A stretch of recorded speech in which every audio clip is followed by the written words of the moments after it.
History remembers the battles, the names, the strategies, the men who fought them. But sometimes the ones who leave the deepest mark weren't supposed to be there at all. Sergeant Stubby started off as a stray, a dog who simply stayed when others would have walked away.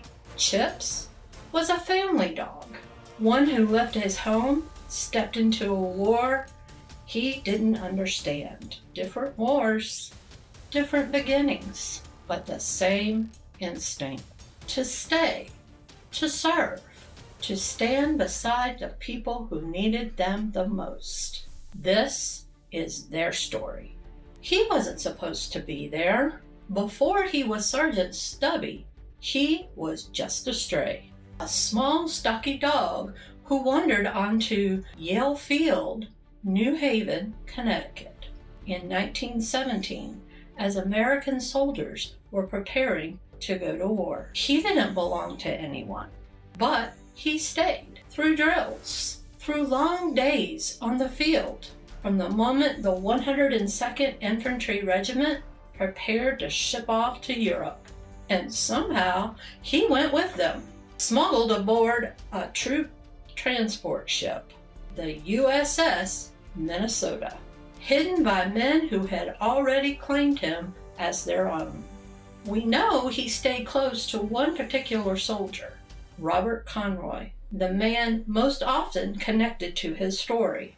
At one point, he was discovered, but instead of being removed, Sergeant Stubby reportedly raised his paw in a salute and amused the officers so much that he was allowed to stay.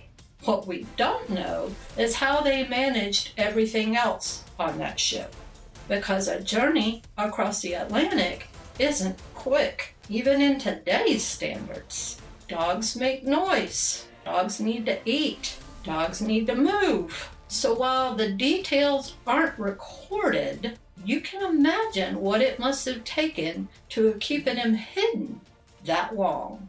But somehow they did.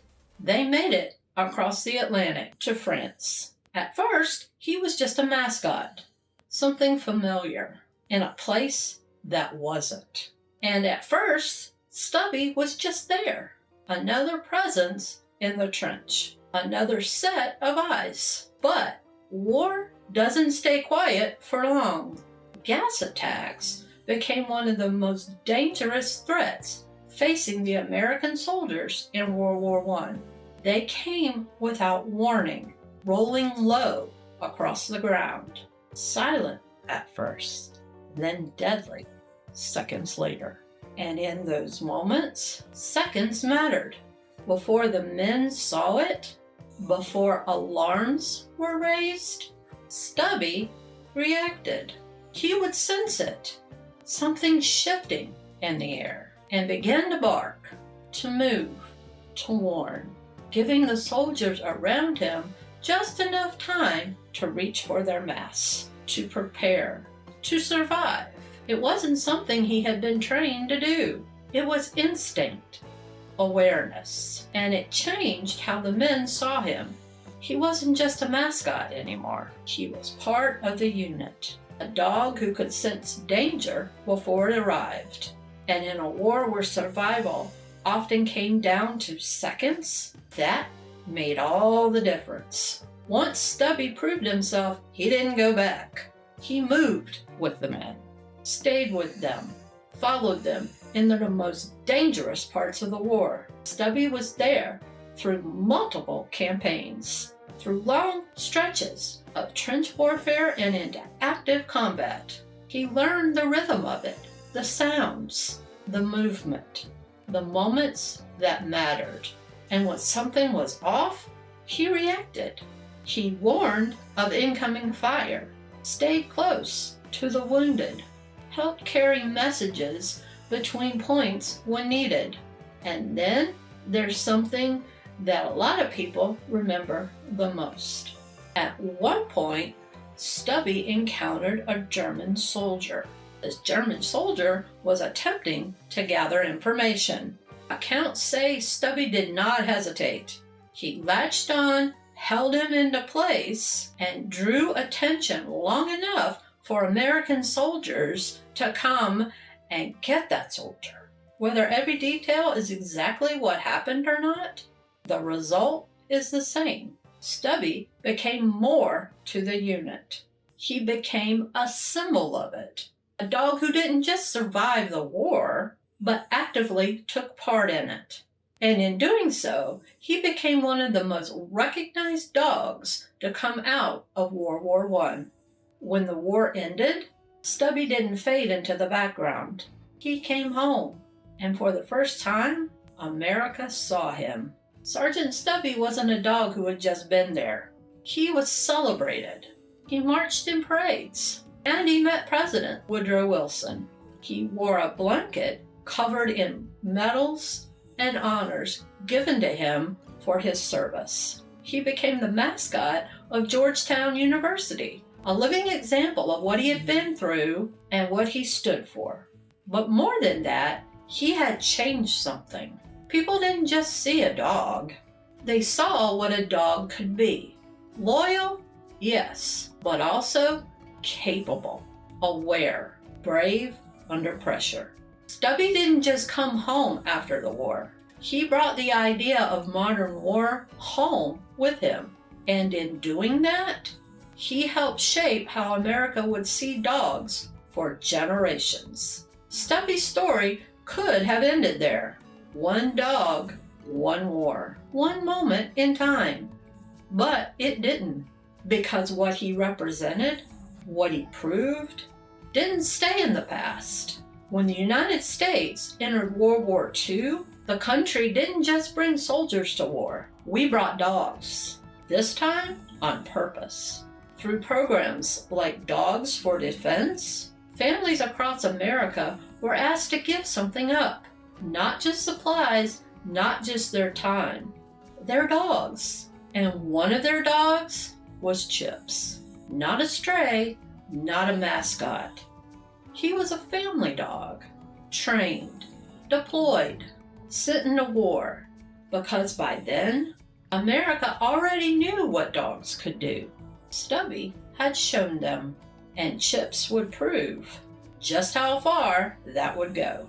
Chips was exactly the kind of dog those programs were built for. A family dog from Pleasantville, New York, about 3 years old when he was donated in 1942.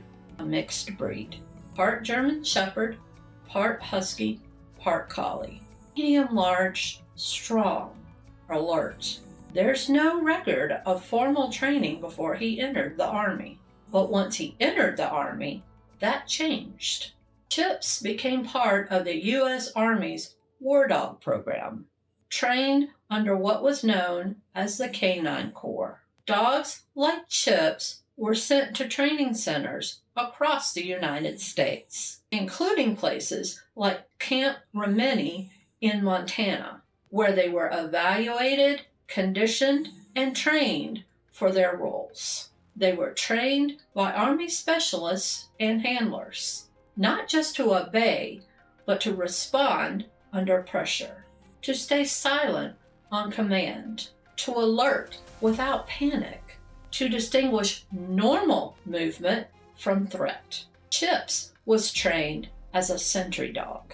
That meant long hours of conditioning, learning to patrol, to detect movement, to warn his handler of danger before it was visible. After training, he was assigned to the 3rd Infantry Division. He was deployed as part of the Allied forces in North Africa, beginning in late 1942, and then into Sicily in July of 1943. And unlike Stubby, this wasn't instinct alone. This was training, structure, expectation. During the invasion of Sicily in July 1943, Chips and his unit came under heavy fire, pinned down by an enemy machine gun position. And in that moment, Chips broke forward through gunfire into the position. Accounts say he attacked the enemy soldiers directly, disrupting the position long enough for American troops to move in and take over the position. It was fast, violent, decisive, and it changed that moment. For his actions, Chips was awarded the Silver Star and the Purple Heart.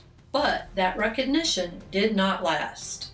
The Army reversed their decision, not because of what he did, but because of what he was. At the time, military regulations did not allow animals to receive official combat medals. Dogs, even ones who served, were classified as equipment.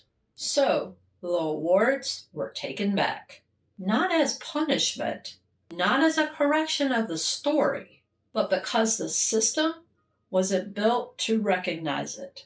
What happened to Chips wasn't really about Chips. It was about how dogs were seen, what they were allowed to be, and what they weren't. By the time of World War II, the United States knew what dogs could do. They trained them, deployed them, relied on them. Dogs like Chips weren't accidents. They were part of the system. But even then, there was a line that had not been moved. They could serve, they could fight, they could change the outcome of a moment. But officially, they weren't recognized the same way. That would take time, because the shift had already started with dogs like Sergeant Stubby, who had already proved what was possible, and dogs like Chips, who proved it wasn't a one-time story.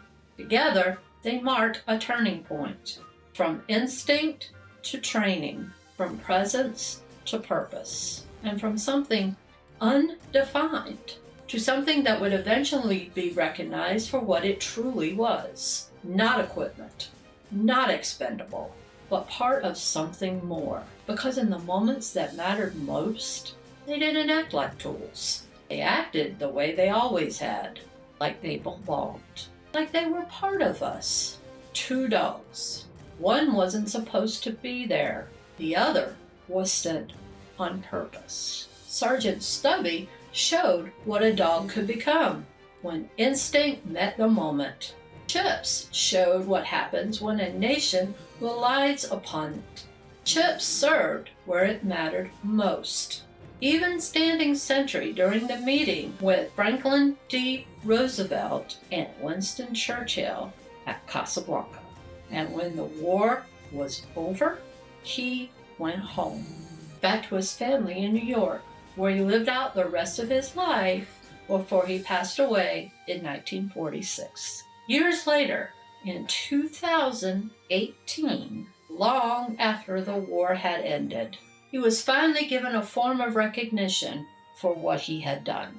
The Dickin Medal, often called the animal equivalent of the Victoria Cross. Different paths, same truth. They stayed. In places most wouldn't go. In moments most wouldn't survive. And even when the system couldn't fully recognize them, the people who were there already knew. Because in war, you find out very quickly who you can trust. And for generations of Americans, that answer was standing right beside them. We weren't separate. We were a pack. In next week's episode, we discuss the last bit of history, right after World War II through today, several decades. This is America 250, The Dogs. This has been episode 11.